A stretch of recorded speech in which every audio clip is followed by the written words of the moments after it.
Hi, I'm Kristen Bell, and if you know my husband Dax, then you also know he loves shopping for a car. Selling a car? Not so much. We're really doing this, huh?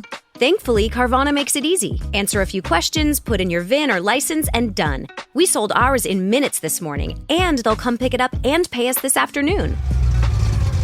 Bye-bye, truckie. Of course, we kept the favorite. Hello, other truckie. Sell your car with Carvana today. Terms and conditions apply. This is SpaceTime, Series 28, Episode 100, for broadcast on the 20th of August 2025. Coming up on SpaceTime, new details about our latest interstellar visitor, 3I Atlas, a new theory suggesting Earth and the Milky Way galaxy may be located deep inside a cosmic void, and Space Station Crew 10 returns safely to Earth. All that and more coming up on SpaceTime. Welcome to SpaceTime with Stuart Gary.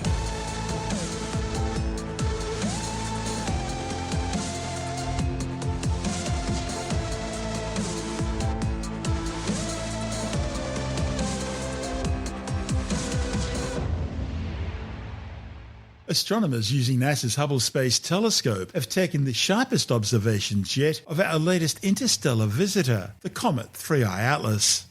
The new data, reported in the astrophysical journal Letters, have provided the best images yet of this mysterious object. Astronomers say that based on their observations, 3I Atlas has a solid icy nucleus, which is somewhere between 320 metres and 5.6 kilometres in diameter. The exact size is somewhat open to interpretation because the nucleus is surrounded by a thick, dusty coma. Hubble's one of numerous observatories, either in orbit or on the ground, intensely studying this comet. Observations from other NASA missions, including the Webb Space Telescope, the Transiting Exoplanet Survey Satellite TESS, and the Swift Space Telescope, as well as ground-based observatories like the 10-metre Keck Twins in Hawaii, will help to further refine science's understanding about the comet, including its exact size, chemical makeup, and physical properties. Hubble's also captured a dust plume ejected from the sun-warmed side of the comet and the hint of a dust tail streaming away from the nucleus. Hubble data is yielding a dust loss rate which is consistent with solar system comets when they're first detected around 480 million kilometres from the sun. So this behaviour is very much like the signature of previously seen sunbound comets originating from within our solar system. Of course, the big difference is that this interstellar visitor originated from another star system somewhere else in the galaxy. 3I Atlas is travelling through our solar system at a staggering 209,000 kilometres per hour. That's the highest velocity ever recorded for any interstellar visitor. This breathtaking velocity is evidence that the comet's been travelling through interstellar space for many billions of years. Current estimates suggest that it could be 7 billion years old. The gravitational slingshot effect from innumerable stars and nebulae encountered by the comet during its journey has added momentum, ratcheting up its speed. And the longer 3I Atlas was out there in space, the higher its speed grew. Science team leader for Hubble observations, David Stuart from the University of California, Los Angeles, says no one knows for sure exactly where this comet came from. He says it's a bit like glimpsing a rifle bullet in flight for just 1,000th of a second. You simply can't project that object back with any degree of accuracy to figure out exactly where it started on its path. The comet will remain visible to ground-based telescopes for the rest of this month and through September, after which time it will pass too close to the Sun to be observed, but is expected to reappear on the other side of the Sun by early December. This report from NASA TV. Using NASA's Hubble Space Telescope, a team of astronomers captured the clearest image to date of the unexpected interstellar comet 3I Atlas. Astronomers are now able to more precisely estimate the size of the comet's solid icy nucleus. Its estimated diameter is no bigger than 3.5 miles across, but potentially as small as 1,000 feet across. Hubble captured a dust plume ejected from the sun-warmed side of the comet, and the hint of a teardrop-shaped dust tail streaming away from the nucleus. This behavior is similar to that of previously seen sunbound comets originating within our solar system. The big difference is that this mysterious visitor came from an ancient and unknown realm of our Milky Way, launching from an undetermined star system long ago and far away. In what may be the final chapter in its space odyssey, 3I Atlas is plunging toward the Sun at a staggering 130,000 miles per hour. This is the highest velocity ever recorded for a solar system visitor. The comet's astonishing speed suggests it has traversed interstellar space for billions of years. The comet gained speed due to the gravitational slingshot effect of the stars and other objects it encountered. The longer 3I Atlas traveled through interstellar space, the faster it moved. Hubble observations suggest that Comet 3I Atlas was likely expelled from a developing planetary system. This occurred as icy bodies aggregated within an outer disk or ring surrounding a star, further supporting the idea that such outer belts are common in planet-forming systems. Another possibility is that 3I Atlas is just a fragment of a small icy planet that came too close to a white dwarf star, disintegrated under the stress of gravity, and sent its shards cannonballing back into space. 3I Atlas is an icy fossil from a time perhaps before Earth even existed. If 3I Atlas has wandered among the stars for nearly half of the Milky Way's age, it could provide insights into the history of our galaxy and the processes behind our solar system's formation. Comet 3I Atlas will make its closest approach to the Sun in October 2025, but don't worry, it won't be anywhere near Earth. NASA's assets, including Hubble, the James Webb Space Telescope, the Transiting Exoplanet Survey Satellite, and the Swift Observatory, will closely monitor the comet to measure its chemical composition as the Sun's heat further sublimates its ices. Should it survive the perilous journey near the Sun, the chances of 3I Atlas experiencing another close encounter with a star are incredibly remote. It's also possible that 3I Atlas, like many fragile comet nuclei approaching the Sun, could break apart or disintegrate into dust, bringing its existence to an end. Each new discovery offers astronomers valuable insights into both our own solar system and the distant universe beyond. 3I Atlas is only the third interstellar object ever observed to be travelling through our solar system. There have undoubtedly been others, but there are only three we know about for sure. The first was the Mau, which was discovered back on October the 19th, 2017, approximately 40 days after it passed its closest point to the Sun on September the 9th. When it was first observed, Mau was around 33 million kilometres from Earth and already heading out of the solar system. It's estimated to be between 100 and 1,000 kilometres in length, with a width and thickness estimated to be between 35 and 167 metres. Interestingly, it has a reddish colour similar to objects from the outer solar system. Even more fascinating, despite its close approach to the Sun, it showed no signs of having a coma, the usual nebulae seen around comets, which is formed as they pass near the Sun and are heated up, allowing volatile gases to expand and escape. Also, a Mau appears to be tumbling rather than spinning as it moves. Interestingly, it exhibited a sudden non-gravitational acceleration as it left the solar system, possibly either due to outgassing or a push from solar radiation pressure. As best as we can tell, a Mau appears to have come from roughly the direction of Vega in the constellation Lyra. It entered our solar system from the north of the plane of the ecliptic on a strongly hyperbolic trajectory. The Sun's gravity then bent its orbit in a sharp turn again northwards, and it's now heading away from the Sun, towards the constellation Pegasus. The second confirmed interstellar visitor was the comet 2I Borisov, which was first observed on August the 29th, 2019. Borisov passed through the ecliptic of the solar system at the end of October 2019 and made its closest approach to the Sun on December the 8th of that year. Early estimates suggest that the nucleus of the comet is somewhere between 1.4 and 16 kilometres wide, and unlike solar system comets, Borisov noticeably shrunk during its solar system flyby, losing at least 0.4% of its mass before perihelion, its closest approach to the Sun. Borisov entered our solar system from the direction of Cassiopeia near the border with Perseus on an extremely hyperbolic trajectory. Now, this direction indicates it probably originated from the galactic plane rather than the galactic halo. It's leaving our solar system in the direction of the constellation Terrascopium. This is SpaceTime. Still to come, is planet Earth, and for that matter the Milky Way, in a cosmic void? And 4 SpaceX Crew 10 astronauts have returned safely to Earth after spending 5 months aboard the International Space Station. All that and more still to come on SpaceTime.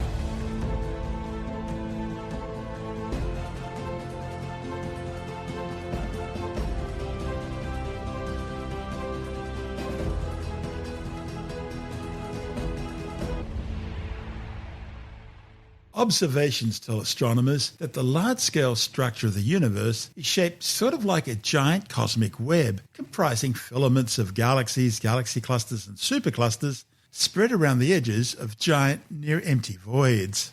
Now, a new hypothesis has revived the idea that planet Earth, and for that matter our entire Milky Way galaxy, may not be residing along one of the filaments of the cosmic web, but rather inside one of the giant voids. And that's making the universe expand faster here than in neighbouring regions of the cosmos. The idea is a potential solution to the Hubble tension, and it could help confirm the true age of our universe, which is currently estimated to be around 13.82 billion years. The new research provided at the Royal Astronomical Society's National Astronomy Conference in Durham shows that pressure waves from the early universe, essentially the sound waves from the Big Bang, support this idea. The Hubble constant, first proposed by Edwin Hubble in 1929, is designed to express the rate at which the universe is expanding. It can be measured by observing the distance of celestial objects and how fast they're moving away from us. The stumbling block, however, is that extrapolating measurements of the distance of the early universe to today using the standard cosmological model predicts a slower rate of expansion than measurements of the nearby, more recent universe indicate. This is the Hubble tension. The study's lead author, Indranil Banik from the University of Portsmouth, says a potential solution to this inconsistency is that the Milky Way galaxy, and that includes the Earth, may be close to the centre of a large local void. Banik says that would cause matter to be pulled by gravity towards the higher density exterior regions of the void, where the filaments are, leading to the void becoming emptier with time. As the void's emptying out, the velocity of objects away from us would be larger than if the void simply wasn't there. This therefore gives the appearance of a faster local expansion rate. It may even explain dark energy. Banik says that would mean the Hubble tension is largely a local phenomenon, with little evidence that the expansion rate disagrees with expectations in the standard cosmology further back in time. So, a local solution, like a local void, is a promising way to go about solving the problem. But for the idea to stand up, planet Earth and our solar system would need to be near the very centre of the void, about 1 billion light years in radius, and with a density about 20% below the average for the rest of the universe as a whole. Now, directly counting galaxies does support this theory. That's because the number density in our local universe is lower than in neighbouring regions. However, it doesn't mesh particularly well with the standard model of cosmology, which suggests that matter today should be more uniformly spread out on such large scales. Despite this, the new data shows that baryon acoustic oscillations, pressure waves from the Big Bang, do support the idea of a local void. These waves travelled for only a short period of time before becoming frozen in place once the universe cooled enough for neutral atoms to form. They act as a standard cosmic ruler, whose angular size can be used to chart the cosmic expansion history. A local void slightly distorts the relation between the baryon acoustic oscillation's angular scale and the redshift, how far the universe has expanded simply by the stretching of space-time. That's because the velocities induced by a local void and its gravitational effect slightly increase the redshift on top of that due to cosmic expansion. By considering all available baryonic acoustic oscillation measurements over the last 20 years, the authors have shown that a void model is about 100 million times more likely than a void-free model, with parameters designed to fit the cosmic microwave background observations taken by the Planck satellite, the so-called homogeneous Planck cosmology. The cosmic microwave background is a relic radiation that fills all space-time in the observable universe. It occurred about 380,000 years after the Big Bang, when subatomic particles in the quark-gluon plasma cooled enough to come together to form the first atoms. And its remnants are still there, filling the entire universe, but now cooled down to just 2.7 degrees above absolute zero. In fact, if you have an old analog radio or TV, you can actually see and hear the cosmic microwave background as the white noise static you get between channels. This is SpaceTime. Still to come, another crew from the International Space Station returned safely to Earth, and later in the science report, researchers develop a new brain interface computer that can read your mind with a 74% accuracy rate. All that and more still to come on SpaceTime.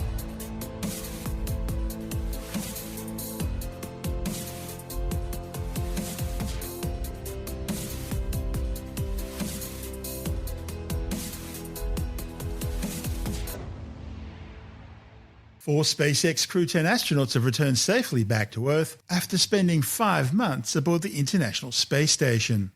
Their Dragon capsule Endurance splashed down in the North Pacific Ocean off the California coast just 6 hours after undocking from the orbiting outpost.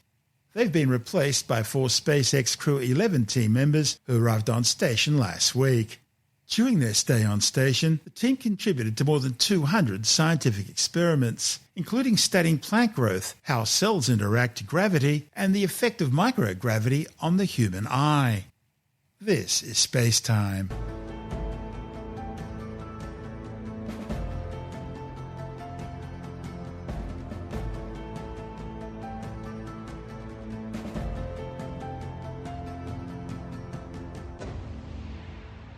And time now to take another brief look at some of the other stories making news in science this week with a science report.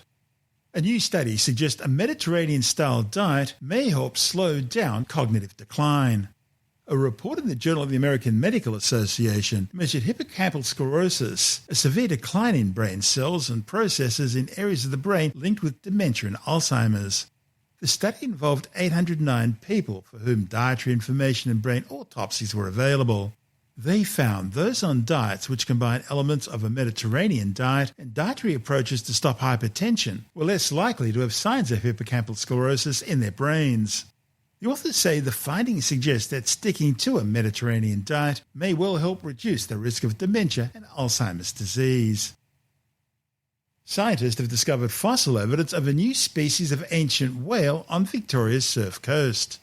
The findings, reported in the Zoological Journal of the Linnean Society, claims the 26-million-year-old dolphin-sized cetacean named Janjucetus stellati is based on the partial skull and ear bones as well as teeth first uncovered in 2019.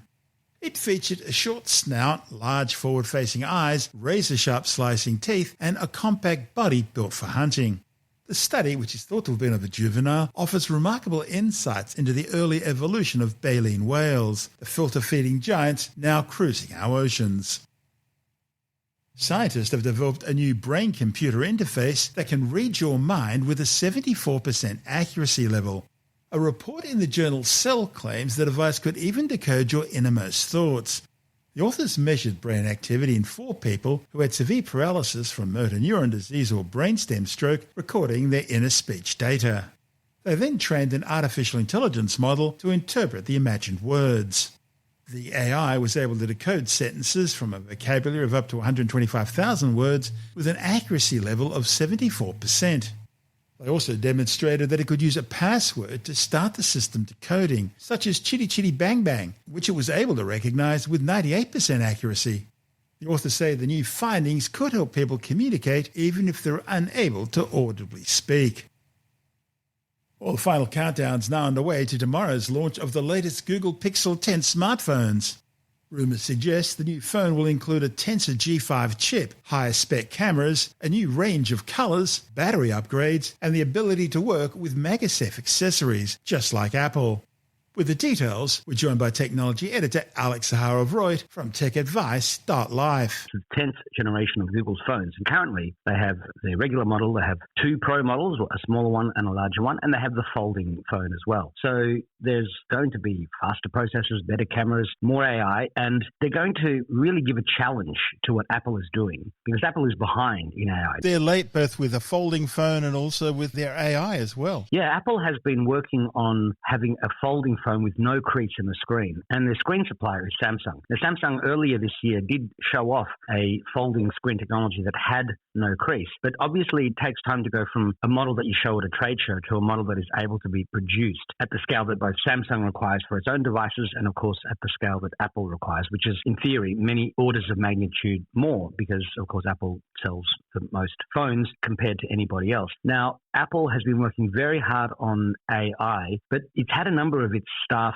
stolen, effectively hired away by OpenAI, or most notably Meta. I mean, Meta, which is the company behind Facebook, is wanting to pay one researcher in particular $250 million. I mean, that's serious money to steal somebody away from Google or from Apple or from anybody else. But reports have come out in the last week or so that Apple is going to have not only a much smarter Siri, but robots that are, one is like a Pixar-style lamp. It's a robot that can sit on a table and it can talk to you and do various things. They're talking about humanoid robots as well. And look, some of these things are plans that will change by the time, anything comes to fruition. And some of this is just simply Apple's way to say, look, we're doing stuff too. And the big theme of 2025 is agentic AI, where AI is not simply answering questions anymore about anything that you ask it, but can now do things for you, call people, search things, give you reports, give you recommendations. And this is what the sci-fi robots of the future have been portrayed as doing for decades. Well, That's come true. 2022 was the year that George Jetson was meant to be born. Yes.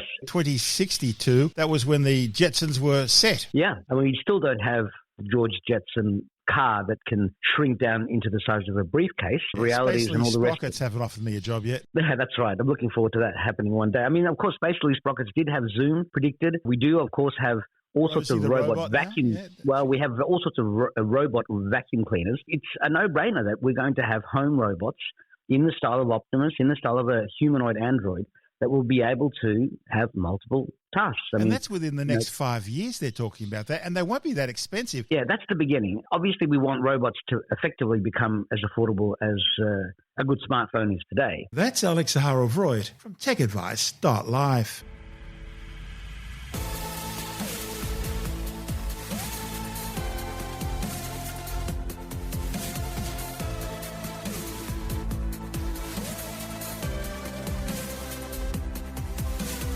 And that's the show for now.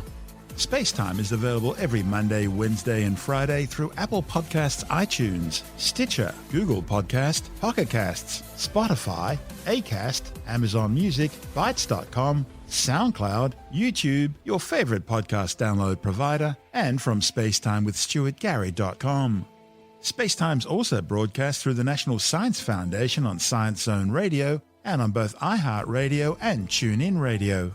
And you can help to support our show by visiting the SpaceTime store for a range of promotional merchandising goodies, or by becoming a SpaceTime patron, which gives you access to triple-episode commercial-free versions of the show, as well as lots of bonus audio content which doesn't go to air, access to our exclusive Facebook group, and other rewards.